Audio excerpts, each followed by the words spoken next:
We'll begin with our next panel discussion on changing landscape of skill gaming in India in next 5 minutes.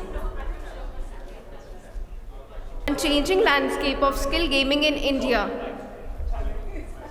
I would like to welcome our panelist on stage, Mr. Dushyant Saraswat from Hunter Games, Mr. Firasat Durrani from Loco, Mrs. Nruthya Madappa 314 Capital, Mr. Paavan Nanda WinZO, and Mr. Sudhir Kamath Nazara. To moderate this session, I would like to call upon Mr. Anirudh Rastogi from Ikigai Law. Over to Mr. Rastogi.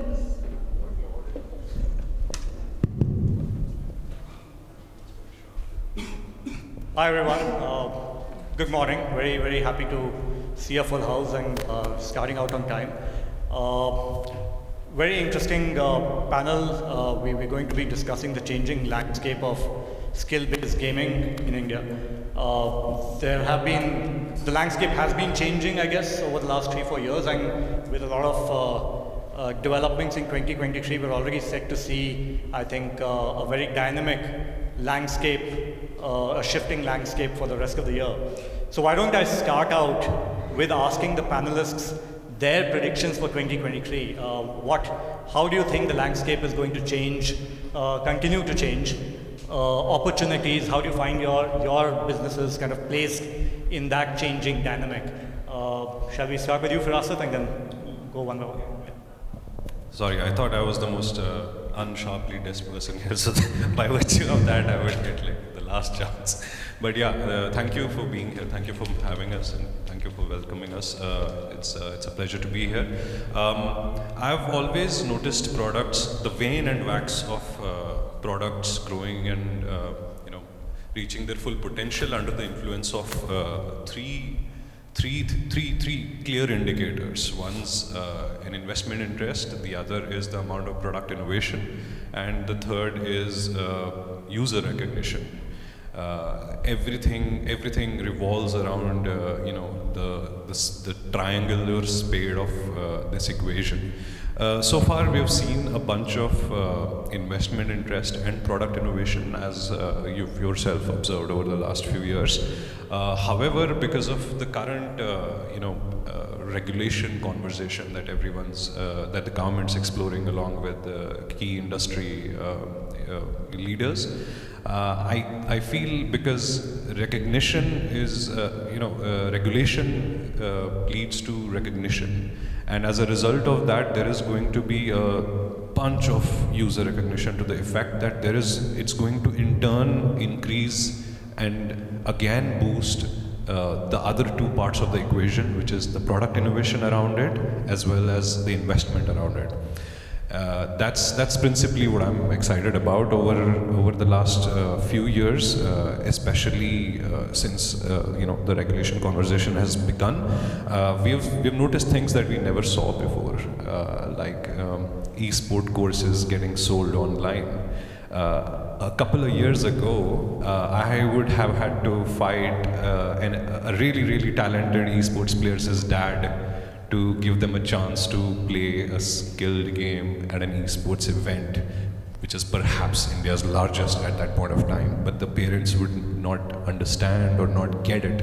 I'm talking about the recognition being missing there largely. But that fast forwarded to now at a point of time where institutions are offering courses for people to develop a career in esports. It's like a 360-degree in my head, and I can only see it go up and up this year, and that's principally what I'm most excited about. Who wants to take this out? Okay.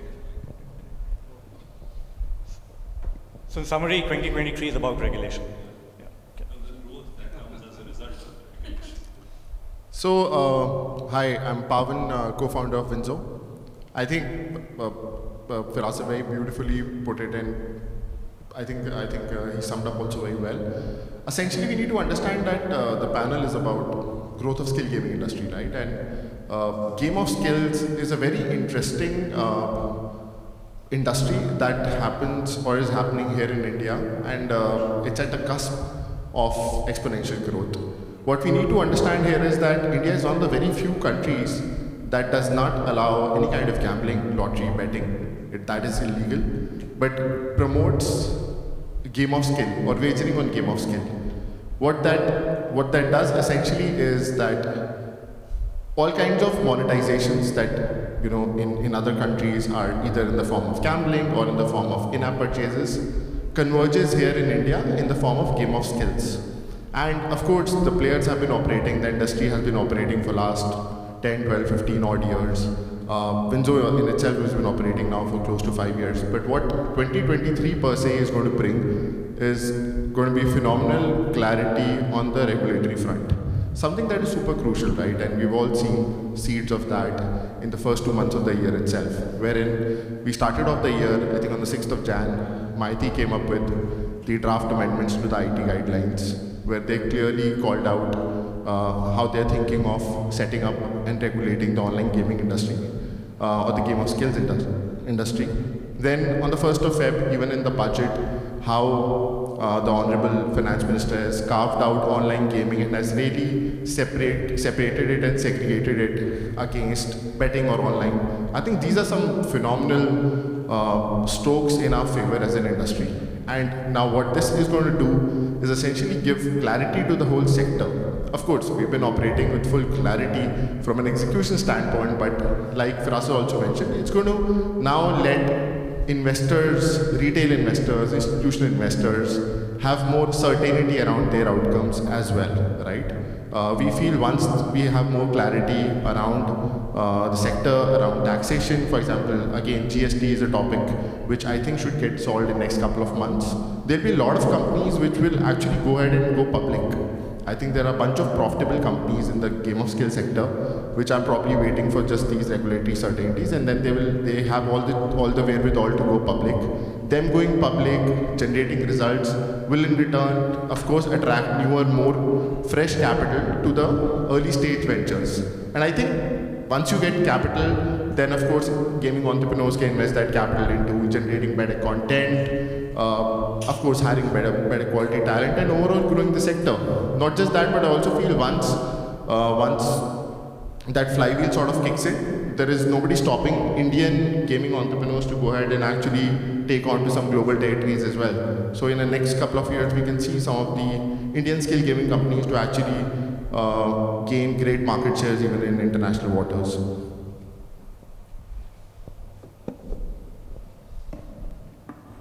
Hi, Dushyant here.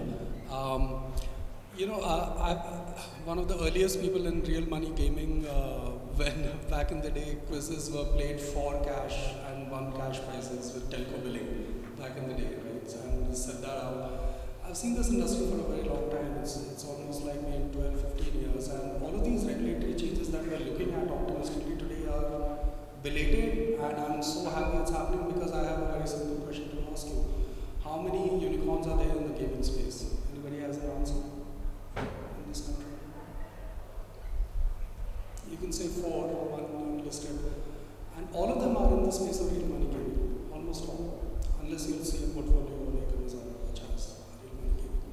So if the gaming industry in this country is largely around real money gaming, it is really, really important that everything comes together on clarity of regulations from the taxation purposes to a more unified kind of a view at state and center level. So it's great times that we're talking about it today, but one should understand the profundity of this particular business, and these businesses have grown really natively for India and by India. So cheers to the year ahead. Thank you. So I'm going to urge Nruthya and Sudhir to touch upon certain aspects beyond regulation as well, right, as we speak about the year ahead. So stepping away from regulation, I think you touched on a few different points, right? We've very painfully had to sit on the sidelines and not invest in real money gaming in particular because of this, but hopefully that changes. But broader, looking at 2023, I just wanted to look back on just how gaming has essentially exploded in India on both fronts, both the supply and the demand. We've of course created Indian games for India from the grounds up, but that consumer at the edge of everything, all the kind of infrastructure that has been laid below it, which is whether it's the UPI etc., we're seeing a very different en masse migration of a very new kind of customer continuously over the last 2 to 3 years into gaming, so that we're already the highest globally in number of downloads. The spread across different forms of revenue across gaming is also sort of evening out from in-app to RMG to beyond. Tipping and creators, following creators, I think we'll hear more from Loco in detail on the ways different forms of monetization are evolving. So as investors looking at this ecosystem, always, I know we say this every year, but there's really never been a better time to build for, to consume, and then of course to invest in gaming. So 2023 is just the cusp of it. Anirudh, sorry, I will mention the regulation word once. Can't keep away. But then I'll move past it. So I think the biggest theme is obviously this year around regulation. But let me talk about what happens because of that, right? So I think with regulatory clarity, we think 2 or 3 trends will really dominate this year. I think one is a lot more scaling up in terms of user acquisition and marketing efforts. A lot of kind of hush-hush marketing which used to happen is now going to be much more open, much more in-face. That fundamentally will lead to, I think, a lot of growth in terms of users or time spent by users. And second, I think as this grows, more regulatory pressure will also weed out a lot of the smaller players and lead to both M&A and consolidation in the industry. And we think both of these things will happen in skill gaming as referred to real money gaming. If I just step back one little bit and say skill gaming also refers to other games which need skill and not just real money. We think there the big shift is what the previous panel was talking about, which is a shift to purchases, IAP especially, happening a lot more in India. And I think that's a big trend which maybe RMG as a sector may not need to see, but a lot of others will see. And that's going to be a big thing. Thank you. So since all of you have really emphasized on, it's clear that regulation is going to be the biggest driver of growth, clarity, investment in the space in this year. Let's evaluate that a little more, right? And I have 2 specific themes that I want to kind of, talk about a little more. One is, and I'll start with you, Nruthya, that, the rules, while welcome, do a great job, strive to bring in a lot of clarity on various fronts, but I'm not sure they attempt to settle the skill versus chance debate fully, right? And the uncertainty at the stake level will still obviously continue. To what extent do you believe, one, would you have liked to see more? Second is, do you think that these, even this movement at the central level, to what extent is it going to influence regulation at the stakes, policy at the stakes? And you as an investor who's unfortunately kept out, right? How does this country kind of get you guys interested, right? What more do you want to see? I think that clarity, we also, by the way, to just draw parallels, invest very deeply in fintech, right? Which is also in any sort of field where you're building and suddenly you see this kind of growth spurt with millions, hundreds of millions of consumers coming on board who the government and the regulators view as not being fully educated on the instrument that they're working with, whether it's on the fintech side or in gaming, the kind of game that they're playing. They will try and step in and build the rule framework around it. And I think it is a little too much for us to expect that level of clarity without having a very clear, continuous dialogue with them. So a lot of the leaders here, of course, the reason we talk a lot about regulation is they've played a very large role in also educating the regulator on how to build some of these frameworks, whether it is fighting the regulation after it is laid down, whether it is being challenged, in courts by different states, regardless of what the national regulation is. This is a space that impacts an enormous number of consumers. It will continue to only grow. It will also potentially go global. There is a very, very large amount of money at stake here that, of course, profitable companies are being built around. So the government will try to regulate, try to understand, and try to put the frameworks around it. But is there a clear line of sight that we have? We're early stage investors, right? So for us, even if we have visibility into the next year or so of some concrete thing, we would start betting. And very frankly speaking, we genuinely don't have that. And I don't know if the folks here welcome the changes and welcome the formalization, but if you would ask us straight up if we have a clear line of sight on when this debate will ever be finalized or whether the state will, respond to what is laid out in the center, I don't think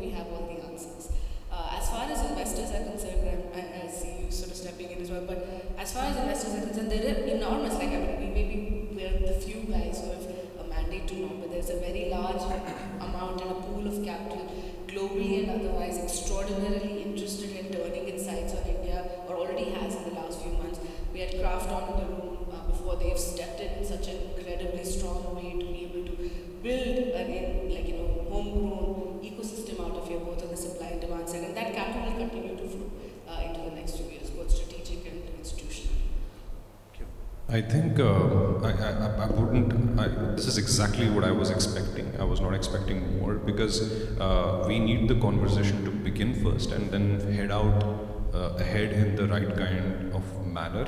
That is both with and without the kind of stakeholders that we don't need coming into the situation, because it's been historically we have understood that too much regulation at just the beginning is kind of a misstep, and I'm really not disappointed with the speed at which this conversation is evolving, because it's important to note that government regulation is more welcome in areas which are actually quite grey to the rest of the world. That's not the case so much with these things. Everyone, before a game evolves, everyone from the publisher to the player of that game, to the audiences watching, to the people who base their IPs on their game, everyone kind of recognizes the differences in themselves. And I think the government is right to wait for the conversation to begin on what kind of monetization models are going to evolve, because one of them is going to be really different from the other. And I think as a result of that, that's the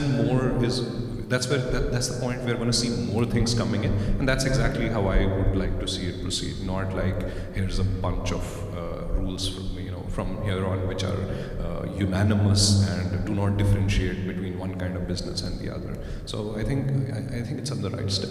Sure. No, I agree with you to a large extent, but just want to point out that the conversation is not entirely that new either, right? I mean, it's a conversation we've been having for many, many years. And I would throw in one more question into the mix for Paavan and Sudhir, but feel free to respond to the earlier question as well alongside.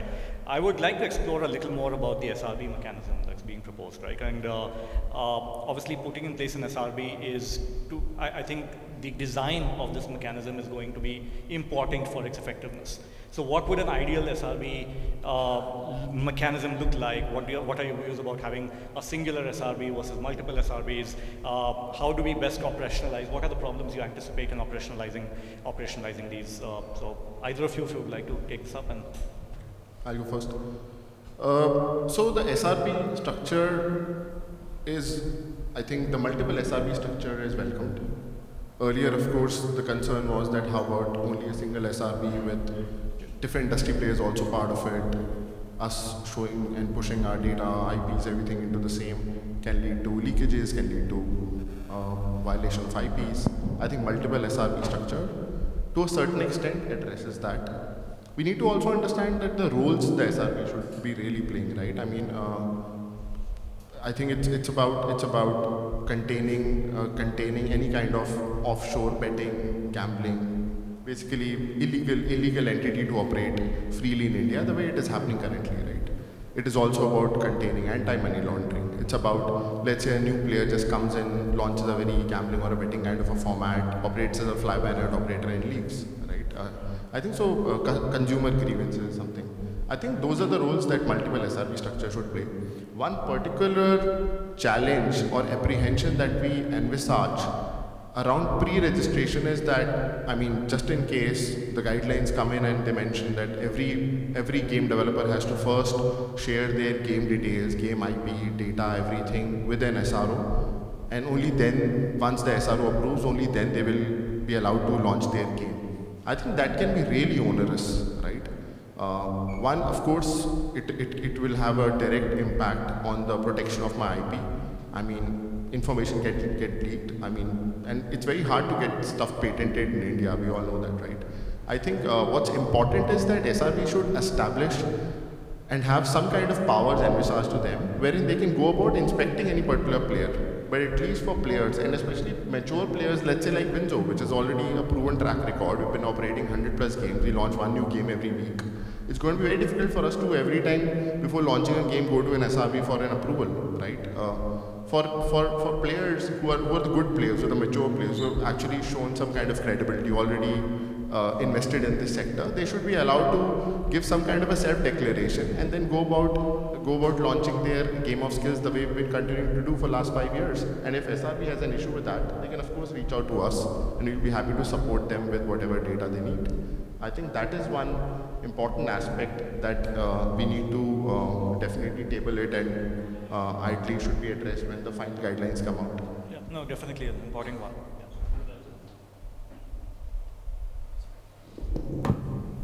I'll just add to that. First, I think for the benefit of those in the audience who don't know what SRBs are, so the government has basically suggested the creation of self-regulatory bodies or self-regulatory organizations, SRB, SRO, same thing. And the idea is every company or every game publisher who's part of the real money gaming industry should be registered with them, and each game should be registered with them. I think what the government is clearly trying to do is to say that rather than the government directly regulating every single detail of the industry, they rather let neutral or independent bodies related to the industry set up mechanisms by which they regulate. Which I think as a design works with. I think it's similar to sort of what happens in the ad industry with ASCII and others. I think one question which this leaves open though is the government has not yet defined what is allowed and what is not allowed. If I take a parallel from a different industry, say medicines, if you're selling a Vicks Vaporub kind of a medicine, you can sell it over the counter, no license needed, nothing. But if you're selling a cancer drug, you need to be registered, and the person who's selling it, the chemist, needs to be registered and have a certain set of degrees. Here the government has not specified what can be done. It said that SRO or SRB will figure that out. Now the challenge of course is that if you have multiple SRBs, which there will be and there should be, as Paavan said, each of them may have a slightly different interpretation. So you could end up with like a forum shopping kind of a thing where I have a game which is maybe on the edge of what I think is legit. I may take it to one SRB which says no, I may take it to another one which says yes, and then stuff. Now, how does that get resolved? I think as Firasat said, this is something which will evolve. I think it's better the government does not go in with too heavy a touch when this evolves. But I think sometime in the next, maybe looking at current speed, 12, 24, 36 months, I think there will be a set of precedents or directives which will come from the government which will clarify this. And I know Anirudh and Ikigai do a lot of work in this, and hopefully they can guide the government or regulators in this regard. But eventually there will need to be that clarity which comes before, say, investors, especially slightly more risk-averse investors, can actually step into this space. I think that. Yeah, I just want to like quickly add on to it. I think definitely, but like Firasat also mentioned, and to Sudhir's point, it will be very hard to expect, and I think probably unfair as well, to expect a government to come up with like list of 10 rules or even quantitative rules that, you know, these are the litmus test. If a game passes through it, only then it's game of skill. Because we are thriving on an innovation, right? I mean, every game is different. Every time you send a release, you send an update in that particular game, its likelihood or, you know, the predominant effect of skill to chance can vary, right? And there are enough judgments in the code. Supreme Court has of course clearly mentioned what kind of game of skills are, right? So essentially there has to be a predominant effect, and each and every game, each and every format, each and every way games are getting monetized has to be looked at differently. And the government should probably also take a leaf from the code and have very overarching, very high level guidance, and not do something very heavy-handed that might end up killing innovation. No, a point very well taken. I think in the gaming space, you know, minor tweaks to your UI and UX can have implications on what is perceived as a game of skill or game of chance. Increasing the number of players in a fantasy sport format or reducing the number of players can have implications. So obviously, it's I think an SRB mechanism is important. In fact, what would be interesting is like a competitive dynamic within the SRBs also. You know, from a point of view, there will be some which will be more lenient, there will be some which will probably orient themselves to certain specific formats or specific segments within the industry. So I think that competitive dynamic is also going to be very interesting and hopefully effective for the industry. Dushyant, I saw you leaning in. Did you want to add to this, or I do have a separate question for you though, and I want to take us to kind of your domain, which is gamification. I pulled out a very old tweet from you in 2017, which said that gamification is going to grow faster than gaming. I want to know that if that, to your mind, stands true even now in 2023, what are you seeing in that space? Could you elaborate? So, first of all, I'll just define what is gamification. Gamification is the utilization of hyper-casual games to lead to a commerce outcome. Typically, it can be aimed in any direction. It can be led for training and education, but largely, let's remain on the revenue side today and talk about the hardcore revenue, which is hyper-casual games now feature inside Amazon, which is an e-commerce and payment company. Every time you do a Google Pay transaction, you get a scratch card. That's a little tiny hyper-casual game. So what's happening out there? Why did Flipkart acquire a gaming company called McMocha? Why are commerce and payment companies acquiring gaming companies? I can tell you the China example. AG Tech, the largest skill-based and lottery company acquired by Alibaba Group. For what reason? Now, this is a very different thing. We're zooming out now and we're saying, what are the games we're playing? Probably you guys haven't played a real money game per se, but you may have played a game recently which might be scratching that scratch card or spinning the wheel and then answering a question. So what is the most played game in the country? It's not Ludo, it's probably one of these games. A spin the wheel, a scratch card is what millions of users are doing. And if you zoom out, it is a content category called games. What do games do? Games create value by getting a hyper-attentive lean-forward moment of the consumer, right? And dopamine hits. Let's be very clear about it. Dopamine hits. Okay? The little tiny dopamine hits is the nature of the business we are all in. And these dopamine hits previously were used, and that value which was being generated of that attentive, entertaining moment was being used to ask the consumer to pay for a game. Okay, I'm giving you this entertainment, now you pay me a subscription in-app purchase, or like, let's take it to the competitive money out, money in kind of a model. What does gamification do though? Every time that Amazon runs that spin the wheel, that allows you to win a new Honda scooty, etc.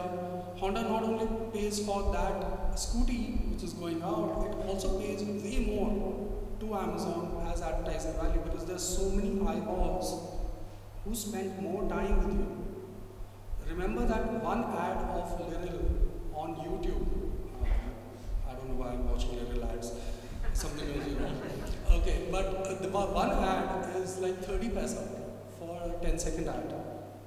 But if you were to offer this to Hindustan Lever and other guys who want to engage the consumer, you can say, he's going to play your, instead of that ad, if it was an interactive ad where you could actually just play a little bit and everybody can play. That's why hyper-casual games, no skill, only luck. Yeah, fun, all free, never pay. Who pays for it? The brand pays for it. So what are we talking about? We're talking about utilization of this content category of gaming, but the value which is being generated from gaming is being exploited and not taken from the gamer, but from the brands who have open checkbooks and unlimited budgets to get that attentive moment that leads to 2x to 3x greater transactions when you give a reward at the end of it. How does it work? It works on the principles of gaming. You want to play a game, so people click more. That's why Amazon runs games. Weird, right? You will not click upon another running shoe ad, but you will click, okay, spin the wheel and win this probably, right? So and this is all a very important thing for game developers and for game publishers, that you don't always have to take money from the consumer. If you don't do that, you also get rid of all the regulations. You take money from the advertisers. It's a MarTech play. So that's the fun, and back at Hunter Games, we built a middleware that allows everybody to add this, because surely it's working, and it works really, really well. So that is an interesting thing. I think it's a juxtaposition of this, and I won't be surprised if over time, contests, etc., our branded esports already has that, where the brands are paying, so that value chain is not always about getting money from Indians to pay for your content, but maybe Indians are the most valuable new internet user in the world, 60 million new internet users. No other country has so many new internet users on the planet, and nobody has so many new e-commerce users. Everybody wants to acquire them, and gaming is the solution to that. So that's So that's interesting, and we as lawyers also are seeing a lot of innovation on the gamification front. Very interesting questions where, if you're using loyalty points to play a spin the wheel game for a commerce outcome, right? Possibly not gambling, but what if the loyalty points are actually redeemable in hard cash? Then does your evaluation change? What if those, the loyalty points are earned on the basis of a game outcome? Say, the more you play, the more you earn. Like, those are the kind of questions which make it a little fuzzy. But I love the fact that in this space, largely, you do away with a lot of those questions. So that's why I think there's a lot of promise in this domain. Changing gears a little bit, since most of you, I think all of you are actually operating across multiple countries. And Nruthya, you as an investor, have probably that inside you as well. How is the Indian consumer different from the average consumer in South Asia, Southeast Asia, wherever else you're operating? How's the landscape changing differently as well across different jurisdictions? So, this is a question I think each of you could possibly take. Yeah, please. I'm seeing a lot of South Asia recently, and I think there are different nuances to the gamers. And first of all is the understanding of gaming as a go-to for entertainment, which is always like a secondary kind of thing. They spend so much more on in-app purchases, it's mind-blowing. You look at Vietnam, there's 4G is also patches as 30% of the country is on 4G, but per capita, hours of gaming is the highest in South Asia. So they're like really passionate about that, and they spend on things which are very difficult for us to think of yet. I think of getting in-app purchases for cosmetic things, etc., and all of that. But all this is changing very fast. Look at the great successes we've had on all of those. But I think there are some cultural nuances, and I think gaming is still, I still say this, that pre-inflection, it hasn't reached the penetration levels, which are very, very far away, and will be much, much later as the dominant entertainment form. Sorry, what is the in-app purchases for cosmetics example? I mean cosmetic items inside the game. Inside the game. Better armor and all of that. Or like for example, Kakao Talk, right? A messenger platform makes its money only for stickers, which is difficult in India to match. Firasat, would you like to? Hello. Yeah. I want to take this question from a content POV, because that's what Loco does. It's live game streaming on IPs that are owned and distributed by giant AAA publishers in the first place, and some of these are the largest gaming companies in the world. India, to that effect, stands as the world's best laboratory for everything that's smartphone, except the segregation, the kind of AAA titles at the top. There are only two kinds of games that actually work in India. They're either mobile FPS. I'm staying away from the other, spectrum of skill gaming. One's mobile FPS, and the other is open universe games. Mobile FPS games like PUBG and Free Fire, which Indian audiences have seen in the past, and open universe games like GTA, like Minecraft or something. Outside of India and South Asia, from the Southeast Asia, we have seen a lot of content adoption for strategy games like Dota, LOL, etc. From the Middle East and North African regions, it's split up into, even though two other regions in the world are exactly the same when it comes to mobile penetration as well as user behavior. The Middle East, North African region and the Indian region, if you compare the top downloaded games in both of these regions, it's like a like-to-like comparison, which is a mind-blowing thing. The topmost casual game in these countries is also Ludo. The topmost mobile FPS games also happens to be games like PUBG, and other games like Clash of Clans, etc., are also quite equally popular. Moving on and staying away from the European Union and North African regions, the South American region also has a healthy mobile FPS affair. And I called India a really great laboratory earlier only to emphasize on this, that all of the pockets that are available and thriving outside the country are sort of already present in bits and pieces in various niches and communities in India.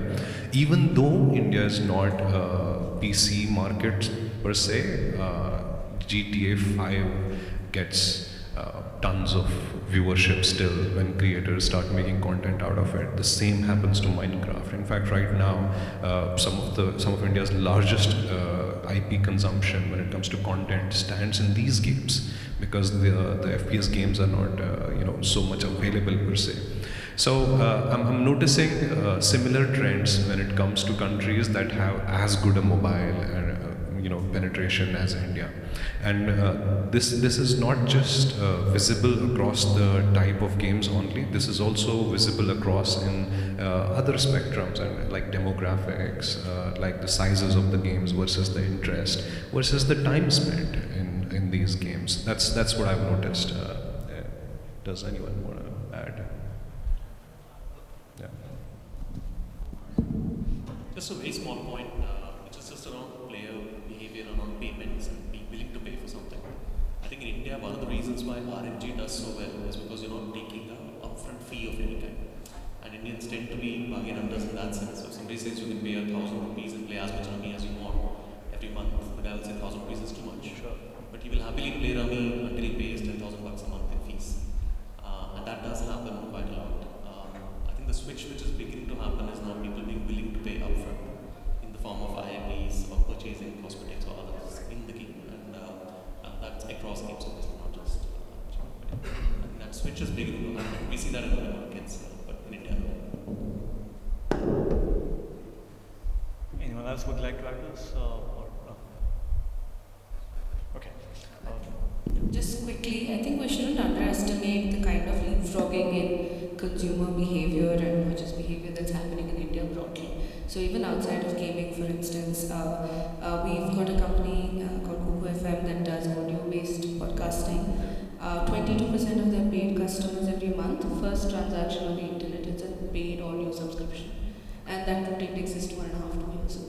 So my thing is like what an Indian consumer is changing every 6 months, and to the point that he made, like the point that he made about it being the best laboratory in the world, it also is because those consumption patterns and behaviors, A, don't mimic anything you've seen globally, B, are leapfrogging several kinds of purchase behavior, and C, are changing so rapidly you may be building finally in India things that will actually unlock very, very different consumption patterns globally.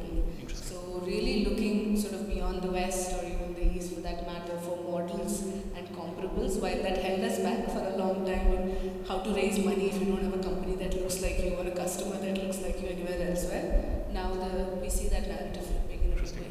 I have a follow-on question, Nruthya, for you. In your introductory remarks, you gave the example of UPI as well, and how that has also led to a change in consumption patterns. We just collaborate on that. Yeah, so I think just like unbelievable frictionless, payment capabilities, right? And now we've got auto pay enabled on UPI. We'll have credit over UPI very quickly. So what that unlocks for just broadly purchase behavior, even outside of gaming, is just tremendous. And what it could mean within a play here, which again is driven by dopamine hits, how you use your money, how you will access it, we're taking all of those friction. And microtransactions. Yeah, and like just a few rupees, right? Like being able to do that without preloading a card or some other instrument is just phenomenal what you'll unlock. As we get deeper and deeper into tier 2, tier 3 and tier beyond, right, as well. What does that consumer look like? Great. Paavan. Yeah, I think microtransaction is microtransaction based payments is the recipe of monetizing Indian audience. And we've of course seen that in gaming, now we've seen that in other formats as well.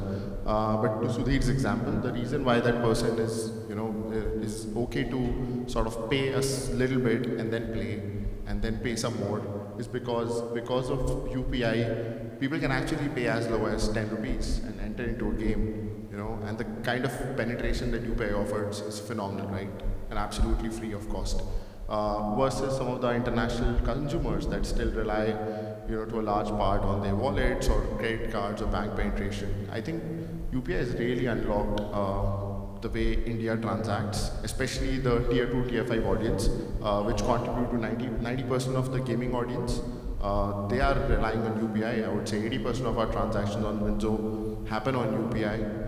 And like gaming per se is probably the largest contributor of microtransactions in India when done on UPI. Like on WinZO itself, we do 2 out of 500 UPI transactions that happen in India. Like we do 2 of them. So that's the scale we are talking about. Like we see people actually making 10 UPI transactions in a day. The user will add $50, will add $50, will add $50, play a game, then add $50, play a game, until that person lapses the 10 UPI transactions per day per user limit that is applied by the NPCI. And they'll have to do that because every time there is a IPL fantasy match, you see UPI success rate actually reduces, and that's because of fantasy. You know, right after the toss for 15 minutes, the UPI success rate will actually reduce from 80% to 50%. To a certain extent, where NPCI actually had to say that we probably for gaming operators, we'll have to increase the limit from 0 rupees to up to 50 rupees. No gaming operators can actually take less than 50 rupees. So that's the phenomena we are talking about here in India, which is not possible anywhere else in the world. Yeah, fascinating. Sudhir, I take you, see you taking notes. Do you want to add to this, or that's what you reserve that for later? Yeah, Nruthya, okay. All right, so over to my last question for the day, and this is around Web3 and, with the winter kind of continuing, the government continuing to further, tighten the news, G20 also, like, it's still to see what kind of headway we will make over the year as far as crypto regulation is concerned. But I've always had a very strong conviction around Web3 gaming, and that's because even as lawyers, when we would give out opinions for whether a token is a security token or a utility token, it's always the easiest to give a clean opinion for a gaming use case, right? I mean, cryptos and gaming, seems these industries were kind of, there's so much synergy. So I want to ask you guys, what are the green shoots you are seeing, if at all, within the Web3 gaming space, and if not in India, then outside, right? Any insights on that? Just start with that. So in Nazara, apart from real money, we also have lots of other games. Real money is actually a small component for us. So we have a game called World Cricket Championship, WCC 2 and 3. Almost 10 million monthly active users, one of India's largest games. It's cricket simulation. So while Web3 has been getting a lot of hype, I think the use cases were still relatively limited. This is something we've been working on for the last maybe 6 or 9 months in that game, and that actually goes live next week, I think, where you can actually buy an NFT of a particular player, and if you have that NFT, then you can include that player in your team in WCC when you play, and that gives you some benefits in the game. So there's a utility within the game of what happens. But at the same time, you have purchased an NFT which is tradable outside the game as well, and therefore you could get appreciation outside the game. So we think this kind of use case, which, and I'm sure there are tons of other games out there which are incorporating NFTs in different ways, but as these utility cases emerge, and for us, what we are sure we'll start to see is a lot of players who are normal WCC players, cricket fans, nothing to do with NFT. But they see this happening, and they will certainly start getting curious about what is NFT, how do I get this benefit, and they will actually start transacting possibly on other NFTs as well. So I think that will begin to emerge, and maybe in some ways the use cases will begin to catch up with the hype in that sense. Paavan, would you like to add to this? And then I think it's important to segregate Web3 from crypto, right? Here in India, I think that's very critical because, Web3 in itself is a very powerful mechanism to really unlock a lot of value, right? I think in gaming per se, currently the game developer or the gaming company owns all the IPs, right? I might be buying a particular car in NFS, but at the end of the day, it's the EA Sports which is owning that car, right? And if, let's say, they decide to block my account, I cannot do anything with those assets that are locked inside it, right? Now, with me being able to actually interoperate those assets from one game to another, not only that, but also, let's say, sell the same asset to some other player in that particular game, that really unlocks the economy and the $200 billion global gaming revenue can actually become more than $1 trillion if anybody can trade any IAP asset of any game with anyone, right? I mean, that's very phenomenal. I think, so from a concept level, Web3 can bring in some really fantastic scale. We need to, of course, separate it from crypto, one, for the regulatory reasons, and as well as for the Indian audience. I think Indian audience is not comfortable with, launching dedicated crypto wallets and then going about buying NFTs. In fact, we should not even tell them that it's an NFT you are buying. We should just tell them that you are buying this beautiful card, or this card, this sticker, avatar, whatever. Stay away from words like NFT and crypto, and everything has to either from an interface standpoint as well as from a transaction standpoint. It has to be in their local fiat currencies. You cannot expect them to buy anything in Ethereum and all of that. We are still a couple of years away from that, at least. Yeah, no, I agree. I think businesses used to love playing the Web3 card largely for the funding potential rather than, from a user standpoint. I think the user doesn't care, right? So, yeah, over to you. Can I? Yeah, please. That funding bit is naturally there, and one has to catch that wave to get your business going. But I think if you look at it in a zoomed out way, when you tokenize something, you create a new asset class which now doesn't have transactional value but a trading value. That multiplier is amazing, right? Because now that value you have created. So it's a business model, right? When you actually create assets, because now they don't have just the in-game value, but they have whatever is considered as the trading value or speculative value. Fair. So all businesses who are adding that layer, which are allowing assets to be traded, are massively going to multiply potentially the value of their play and game. Therefore. Okay. Firasat. Okay. Does this? Yeah. So I feel, yes, it's been a difficult recent past for these initiatives, but then, and like Paavan put it, like differentiate Web3 from crypto and all of that.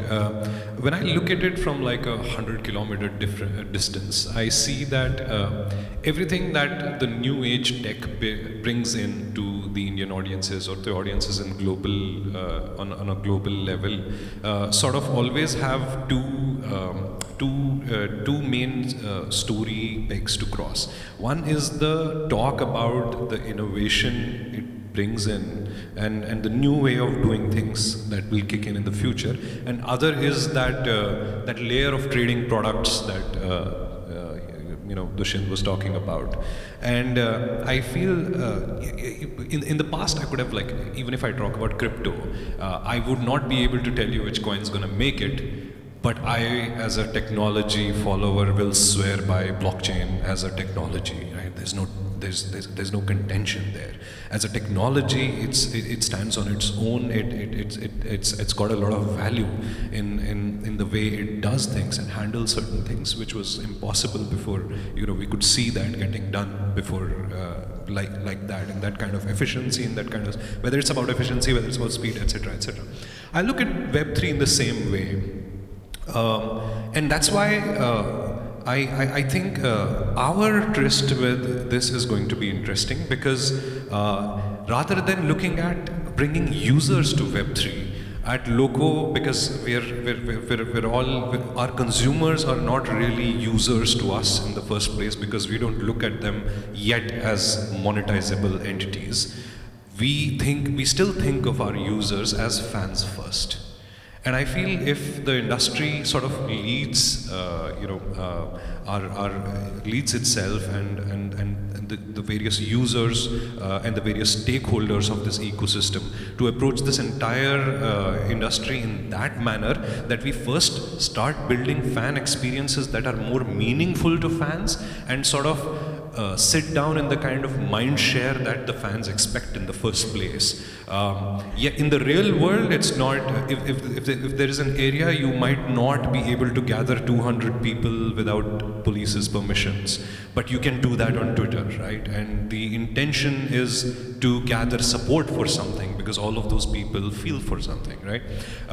So I feel because we have an advantage here where we deal with fans and not users, and sort of spend all waking moments thinking about the various pegs of interactability and the various bridges that can be crossed between, you know, fans and the creators that they want to watch. I feel there is a real possibility in exploring things outside, you know, money making in Web3, because I feel that to be the natural evolution of that. Once we have people who have adopted a concept like this in the first place, we're bound to see.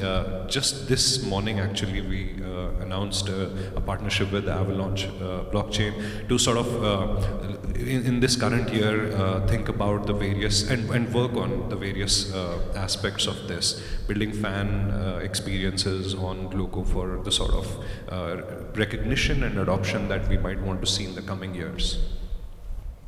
Fascinating. All right, I'm mindful of time, so are we taking any questions? Or maybe quick one or two questions? Yeah, please.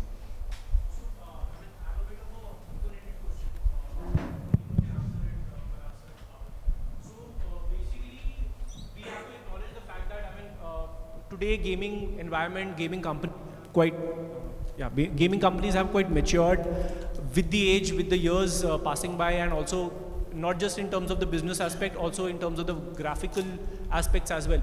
But then, do you feel that India is ready to handle, India is ready to get into the space of, PlayStations and Xbox, where there are a lot of other sets of, serious gamers in that kind of an environment? And do you feel that makes more of a business sense? Because today there are a lot of companies in the gaming segment who are getting into a space of casual gaming. Ludo ho gaya, cricket ho gaya, there are a lot of companies. But yes, do you feel that getting into a space of PlayStation and Xbox will give you an edge? It is a bit of an open-ended question, but I'll try my best to approach it. There's like 20 million consoles in India, from what I understand, and yes, that's like a really small and minuscule number compared to the number of smartphones in India. I have a longer answer to this and I have a shorter answer to this. I don't think in the evolution of things we are going to roll back so much into retaking over the console. But I think, and I feel, that as a country we don't actually quite need to, because we have seen a bunch of evolution without actually, by skipping these steps as well. I believe that we skipped the console era because of the really great success that mobile internet penetration and smartphones have had in India. But I mentioned earlier how India is like one of the world's greatest laboratories in order to, do these experiments and see what comes out. In the last 1 year, interestingly, I have seen publishers re-adopt their titles to fit the Indian audiences, and this is something that began back in the mid-20s when smartphones itself were coming to India, or like the earlier 2000s. In that time, even though India was at that point of time not the world's largest mobile market, everyone sort of understood that it's going to get there. And basis that, the sort of devices we saw coming into India, the sort of screen experiences, the sort of battery powers, it was not done by retraining the Indian user to behave like a Western or an Eastern user. It was actually done, and I'm saying all of this because I built a smartphone back then in one of the companies that I worked at. What we used to do is to understand what the Indian user wants and refeed back into the product loop and go take it back to the OEMs so that they start changing their devices to suit. So you have to recognize that it's a highly important job to recognize the needs of the consumer and not the other way around. So I don't think we are actually going to go in that direction. I mentioned a lot of advances is because I've been in touch with the most AAA publishers in the world. Some of them have modified their titles to suit low-end devices in India. Last year, a large FPS publisher also introduced an Indian character. something that I had not, ever heard of before. So I believe it's the onus is on the industry to sort of lead the consumer into where they would want to spend their time, and where I think they've got a lot of freedom in order to be able to make these choices right now. And I don't know if anyone else wants to contribute. That's what I feel.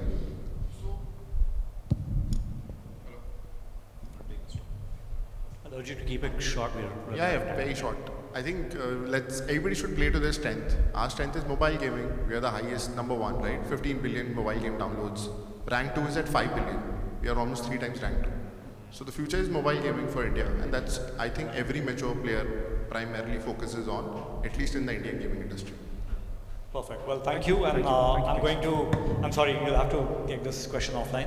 I will close the session with certain key takeaways. I think my takeaway number one is, of course, regulatory clarity. We're all looking forward to what happens there. Personally interested to see how the competitive dynamic of SRBs plays out. Interested about monetization potential which Web3 can bring. I do believe it's still a hard task ahead of us to convince the regulator that Web3 is more than just crypto. Excited about gamification, commerce outcomes, and lastly, the changing consumer behavior. As Firasat put it, India is probably the biggest laboratory out there. So I think these are some of my key takeaways on the changing landscape of Indian skill gaming. Thank you very much. It's lovely having you here on panel.